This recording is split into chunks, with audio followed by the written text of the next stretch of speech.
Hello दोस्तों, आप सभी का स्वागत है आपके अपने YouTube channel the exam cricket में। दोस्तों मैं हूं सौरभ गुप्ता, जो कि आज आप लोगों के लिए खूनी रिश्ता में टाइप 3 लेकर आए हैं। ठीक है, तो उसमें हम लोग कुछ क्वेश्चन सॉल्व करेंगे, जो कि पहला क्वेश्चन ये है। अब इससे हार्ड जो है, इससे कठिन किसी भी कंपटीशन में पूछा नहीं जाएगा। ठीक है दोस्तों, यही है। तो आइए पढ़ते हैं, देखते हैं। निर्देश 1 से 5 तक दिया गया है। प्रश्नों का उत्तर देने के लिए निम्नलिखित सूचना को ध्यानपूर्वक पढ़िए। ए बी सी डी एवं E P Q R S एवं टी के पुत्र है, परंतु इसी क्रम में नहीं है। ठीक है, जो क्रम है वो नहीं है, यानी कहने का मतलब ये है कि ए का पुत्र पी नहीं है, बी का पुत्र क्यू नहीं है, इसमें से A B C D E का पुत्र कोई भी हो सकता है। ठीक है, ये क्रम नहीं दिया गया। नीचे दी गई सूचना के आधार पर सही मां एवं पुत्र का मिलान कीजिए। ठीक है, तो क्वेश्चन क्या कह रहा है? क्यू बी या सी की मां नहीं है, ए या ई की मां टी नहीं है, सी आर का पुत्र नहीं है, ई क्यू या यस का पुत्र नहीं है तथा उसकी मां का नाम आर अक्षर से आरंभ नहीं होता है, ए की मां क्यू या आर नहीं है। तो आइए हम लोग देखते हैं क्वेश्चन क्या कह रहा है। पहले देखिए ए बी सी डी। ठीक है, A B C D E. ठीक दोस्तों, तो ये क्या है? ये पुत्र, यहां लिख देते हैं पुत्र। ठीक, और यहां लिख देते हैं मां। मां में पी क्यू आर एस और टी, यही दिया गया है इसमें। A B C D E एवं P Q R S T के पुत्र है। अब यही आपको मिलान करना, कौन किसका पुत्र है, कौन किसका मां है। ठीक है, तो पहला क्या कह रहा है? क्यू बी या सी की मां नहीं है। क्यू जो है वो बी और सी की मां नहीं है, तो बी और सी लिखकर काट दीजिए। ठीक, इसका मतलब ये है कि बी और सी क्यू के बेटे नहीं है। ठीक है, या फिर कह सकते हैं क्यू बी या सी की मां नहीं है। क्यू जो है बी या सी की मां नहीं है। ठीक, अब आगे क्या कर रहा है? ए या ई की मां टी नहीं है। ए या ई की मां टी नहीं है, तो टी किसकी मां नहीं है? ए या ई। इसको लिखकर काट दीजिए, ए और ई को लिखकर काट दीजिए। ठीक है, तो ए या ई की मां टी नहीं है। ठीक, अब आगे देखिए, सी आर का पुत्र नहीं है। सी जो है आर आपका ये है, सी जो है आर का पुत्र नहीं है। ठीक है, तो इसको सी यहां लिखकर काट दीजिए। अब आगे देखिए, ई क्यू या यस का पुत्र नहीं है। ई जो है क्यू या यस का पुत्र नहीं है। क्यू या यस का पुत्र ई नहीं है। ई नहीं है। ठीक, इसको ई लिखकर काट दिए। ई क्यू या यस का पुत्र नहीं है। ई क्यू या यस का पुत्र नहीं है, ई लिखकर काट दिए। क्यू का भी पुत्र नहीं है और यस का भी पुत्र नहीं है। ठीक, ई। अब आगे देखिए, तथा उसकी मां का नाम आर अक्षर से आरंभ नहीं होता। किसके मां का नाम? ई की। ठीक है, ई के मां का नाम जो है आर अक्षर से आरंभ नहीं होता, तो यहां ई लगाकर काट दीजिए। यानी कहने का मतलब ये है कि आर की मां का नाम जो है आर अक्षर से नहीं है। ठीक है, जो आर अक्षर से होंगे वो ई की मां नहीं होंगे, तो आर अक्षर से जो होंगे वो ई की मां नहीं होंगे, तो यहाँ ई लिखकर काट दिए। ठीक है दोस्तों, इतना आप लोगों को समझ में आ गया। अब देखिए आगे, ए की मां क्यू या आर नहीं है। ए की मां जो है, ए की मां क्यू या आर नहीं है। क्यू या आर ए की मां नहीं है, यहां ए लिखकर काट दीजिए। ठीक, क्यू या आर की मां जो है, मतलब क्यू या आर क्या कह रहा है, देख लीजिए, ए की माँ क्यू या आर नहीं है, ए की माँ जो है वो क्यू या आर नहीं है, यानी क्यू या आर का बेटा जो है ए नहीं हो सकता। ठीक, यहाँ लिख कर काट दीजिए दोनों में। अब इतना समझ में आया। अब देखिए मिलान कैसे करेंगे। देखिए सब में कॉमन क्या है, ई यहां पर भी कॉमन है, ई इसमें भी कॉमन है, ई इसमें भी कॉमन है, इसमें भी। ठीक, तो क्यू आर एस टी के पुत्र जो है ई नहीं होंगे, ये तो कंफर्म है। इसका मतलब यही है ना, जो काटे हैं इसका मतलब ये है कि इसके पुत्र नहीं है। तो किसके पुत्र हो सकते हैं, पी के। ई जो है किसके पुत्र हो सकते हैं, पी के। ठीक, तो यहां लगा दीजिए ई जो है पी के पुत्र है। ठीक, अब देखिए आगे और कॉमन क्या है। अब यहां आपका सी कॉमन है। ठीक, दो में ए पहले देख लीजिए, ए 3 में कॉमन है। ठीक है, यहां भी कॉमन है, यहां भी कॉमन है, यहां भी। ठीक, तो एक किसके किसके नहीं हो सकते, टी, ये जो है टी आर और क्यू के पुत्र नहीं हो सकते, यानी यस और पी के पुत्र हो सकते हैं। ठीक, अब पी का आपको पता हो गया, पी का पुत्र ई है, यस का नहीं पता है। ठीक है, तो यस हो जाएगा, ए का क्या हो जाएगा, यस हो जाएगा। ठीक है दोस्तों, अब देखिए, अब यहां देखिए, यहां सी कॉमन है।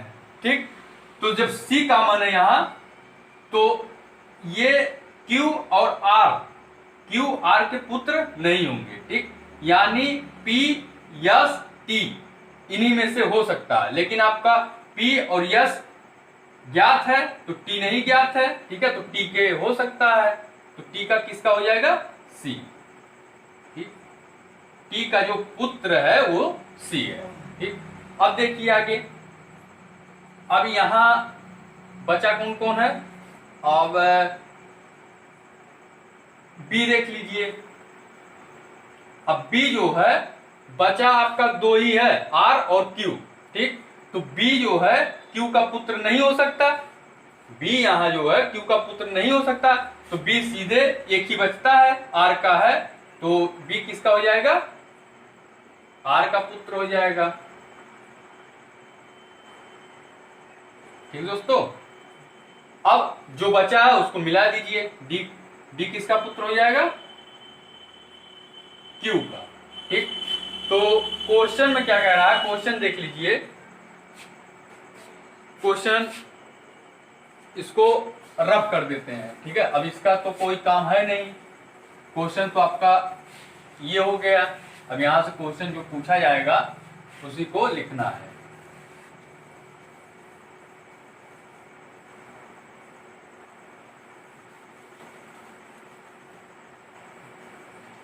क्वेश्चन लिख लेते हैं दोस्तों।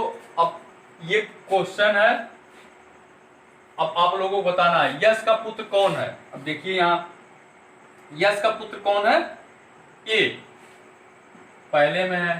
ठीक, इसको मार दीजिए। अब दूसरा का क्या कह रहा है, सी की माँ कौन है, सी की माँ जो है टी। ठीक, कहीं है, चौथे में है आपका, चौथा सही मान। अब तीसरा क्या कह रहा है, क्यू का पुत्र कौन है, क्यू का।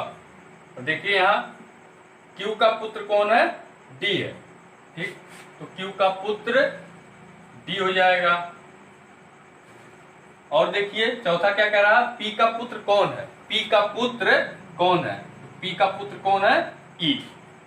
पी का पुत्र ई है, चौथा ऑप्शन सही हो गया। पांचवा देखिए, आर का पुत्र कौन है, आर का पुत्र कौन है, बी। ठीक है दोस्तों, तो यही है। अब नेक्स्ट क्वेश्चन हम लोग देखते हैं, ये आपका सॉल्व हो गया।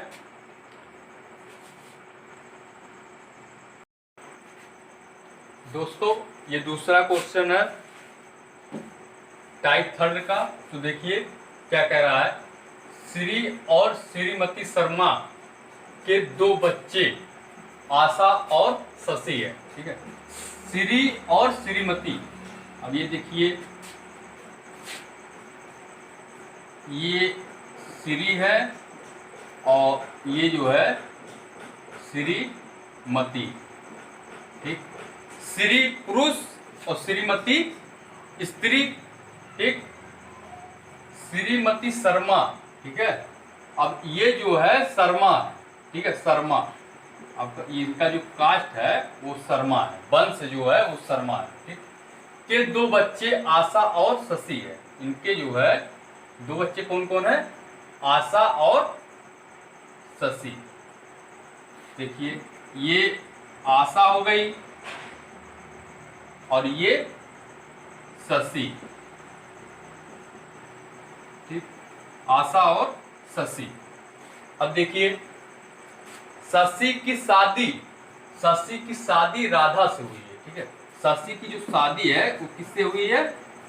राधा से, ठीक? ये राधा,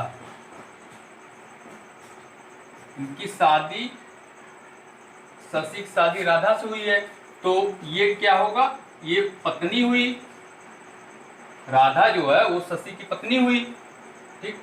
जो श्रीमती महाजन की बेटी है, ये जो है किसकी बेटी है? श्रीमती महाजन की, श्रीमती महाजन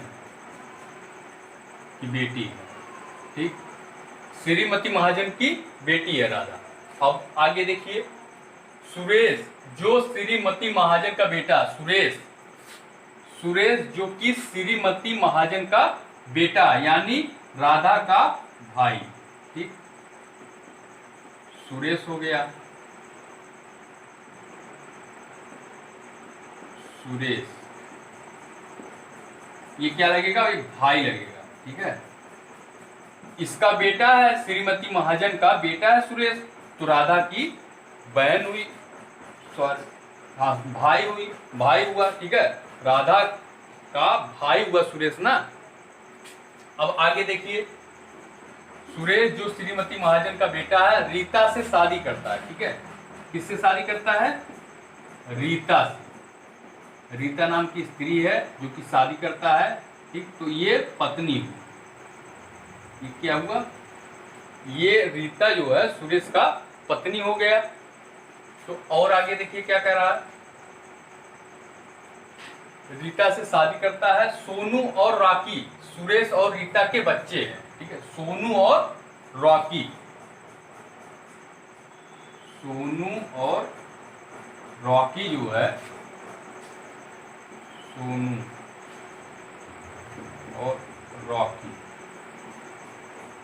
देखिए सोनू और रॉकी जो है सुरेश और रीता के बच्चे हैं, ठीक। उमा और सुधा, शशि और राधा, शशि और राधा की बेटियां हैं। कौन? उमा और सुधा, उमा और सुधा, ठीक दोस्तों। यहां तक आप लोगों को समझ में आ गया। अब देखिए राधा की बेटियां हैं, इतना हो गया क्वेश्चन। अब देखिए क्वेश्चन क्या कह रहा है, क्वेश्चन हम लोग लिख लेते हैं। अब ये तो हो गया, इसको हम रफ कर देते हैं, थोड़ा जगह कम है, ठीक है। तो इसको क्या करते हैं, ये आपका डायग्राम बन ही गया, ठीक। अब इसको रफ कर देते हैं, इसको रफ कर देते हैं और क्वेश्चन लिख लेते हैं दोस्तों। अब ये आप लोगों का क्वेश्चन है, ठीक है। अब इसका आंसर देना है। देखिए पहला क्वेश्चन क्या कह रहा है, फातिमा देखिए, सोनू का कुल नाम क्या है? तो सोनू किस वंश से संबंधित है? अब यहाँ देखिए सोनू जो है महाजन से है, ठीक है। ये जो है किस कुल से, कुल मतलब वंश, ठीक है। जैसे मैं गुप्ता हूँ, ठीक है, गुप्ता हूँ तो गुप्ता वंश से संबंधित करता हूँ, ठीक। तो ऐसे सोनू का पूछ रहा है, वंश पूछ रहा है, तो सोनू किस वंश से है? महाजन वंश से, ठीक है दोस्तों। तो महाजन आपका सही हो जाएगा। अब देखिए नेक्स्ट देखिए सातवां, सुधा के साथ सुरेश का क्या संबंध है? सुधा का सुरेश के साथ क्या संबंध है? अब देखिए सुधा जो है राधा की बेटी है और सुरेश जो है वो राधा का भाई है। तो सुधा की माता कौन हुआ? राधा, सुधा की माता का भाई क्या लगेगा, मामा, सुधा का मामा। ठीक, क्या कह रहा है, सुधा के साथ सुरेश का पूछ रहा है। ठीक है, सुरेश जो है सुधा का क्या लगेगा, तो देखिए सुधा का जो है मामा लगेगा, ये सुरेश जो है सुधा का क्या लगेगा, मामा, मामा हो गया। ठीक, अब देखिए आठवां क्या कह रहा है, सुधा का आशा से क्या संबंध है, सुधा का आशा से पूछा है। ठीक है, क्या संबंध है। अब देखिए सुधा जो है वो शशि और राधा की बेटियां हैं। ठीक, तो अब शशि की ये बेटी हुई। ठीक, और शशि का ये बहन है। ठीक, आशा, क्योंकि श्री और श्रीमती के आशा और शशि जो है बेटे बेटियां हैं। ठीक, तो ये शशि का जो है ये बहन होगी। ठीक, और इसकी बेटी जो है सुधा है शशि की, तो ये इसका पिता हुआ, इसके पिता की बहन यानी बुआ। ठीक है, बुआ या फुआ। ठीक, तो किसका पूछ रहा है, सुधा का। ठीक है, सुधा का पूछ रहा है, सुधा का इससे, अब सुधा इसकी क्या लगेगी, भतीजी तो लगेगी, आशा की सुधा भतीजी लगेगी, क्योंकि सुधा की ये क्या है, आशा फुआ है, फुआ या बुआ। ठीक, तो ये भतीजी लगेगी, भतीजी आपका जान तो दिखे उसको टिक मार दीजिए। अब देखिए नवा क्या कह रहा है, सोनू का श्री महाजन से क्या संबंध, सोनू का श्री महाजन से क्या संबंध है, तो सोनू किसके बेटे हैं, सुरेश और रीता के। ठीक है, सुरेश और रीता आपस में पति पत्नी है। ठीक, इसके बेटे हैं सोनू। अब इसके बेटे हैं, और सुरेश किसके बेटे हैं, श्री महाजन के। ठीक है, श्री महाजन के बेटे हैं, श्रीमती महाजन के बेटे हैं। ठीक, और इसमें पूछ क्या रहा है, श्री महाजन। ठीक है, तो श्रीमती महाजन जब ये दिया है, जब इसके पुत्र है, तो इसके पति का नाम क्या हो जाएगा, इसके पति क्या हो जाएंगे, श्री महाजन हो जाएंगे। इसके पति जो है श्री महाजन हो जाएंगे, तो श्री महाजन और श्रीमती महाजन। ठीक है, श्रीमती और श्री महाजन के दो, मतलब उसके एक बेटे और एक बेटियां हैं। ठीक है, बेटा और बेटियां, तो ये बेटी हुई और ये बेटा हुआ इसका, और ये इसका बेटा है, तो ये क्या लगेगा, ये श्री महाजन इसका क्या लगेगा। अब ये इसी का पूछ रहा है। ठीक है, सोनू का जहां का रहता है उसी के बारे में पूछा जाता है। ठीक है, तो सोनू का पूछ रहा, सोनू जो है श्री महाजन का क्या लगेगा, पोता तो लगेगा, श्री महाजन का पोता लगेगा, क्योंकि ये इसके पिता है और इसके पिता ये है। ठीक, जैसे आपके पिता के पिता। ठीक, आप क्या हुए, उनके पोता तो हुए, तो पोता यहाँ आंसर हो जाएगा। ठीक है दोस्तों, तो दोस्तों ये देखने में सिर्फ क्वेश्चन जो है भारी लगता है, लेकिन बहुत आसान है। सिर्फ आप स्टेप बाय स्टेप सॉल्व करिए, बहुत ही आसान क्वेश्चन है। अब इससे कठिन क्वेश्चन जो है आपका किसी भी कंपटीशन में नहीं पूछा जाएगा। ठीक है, अब तीनों टाइप का बता दिए ब्लड रिलेशन में, जो भी था खत्म हो गया आज से। तीनों टाइप का आपको बता दिए, इससे बाहर का क्वेश्चन नहीं आता। ठीक है, ये रेलवे ग्रुप डी के लिए और अदर कंपटीशन के लिए काफ़ी इंपॉर्टेंट है। तो thanks for watching this video, मिलते हैं नेक्स्ट लेक्चर में किसी और इंटरेस्टिंग टॉपिक के साथ।